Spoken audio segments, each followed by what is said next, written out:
31/5/1989 খ্রিস্টাব্দে আমার লেখা একটা কবিতা আবৃত্তি করে শোনাচ্ছি। কবিতাটির নাম মাটির খোঁজ মেলে না তবু। আকাশ যদি পাতাল হলো, পাতাল হলো মর্গ, আগুন হাওয়ায় পেতেছি কান, আগুন হলো স্বর্গ। নদীর ক্ষীণ স্রোতটি ধরে এগিয়ে যায় রাত্রি, ভুখা মাটির রোদের হিসাব, সময় এখন যাত্রী। কান পেতেছি পাহাড় থেকে মর্ত, মিলিয়ে যায় রোদের ছায়া, জীবন সাকর শর্ত। বুক পেতেছি বুকের তরে, চোখ রেখেছি বক্ষে, মাটির খোঁজ মেলে না তবু আধার ঘেরা কক্ষে।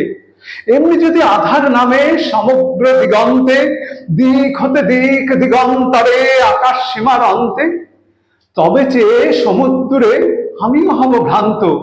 আকাশ চাবে মাটির হিসাব, মাটিও হবে ক্লান্ত।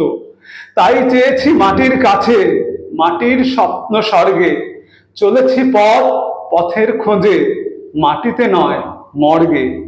এগিয়ে চলি পথটি ধরে, কানেতে জগঝম্প, মাটির খোঁজ মেলে না তবু, মাটিতে ভূমিকম্প।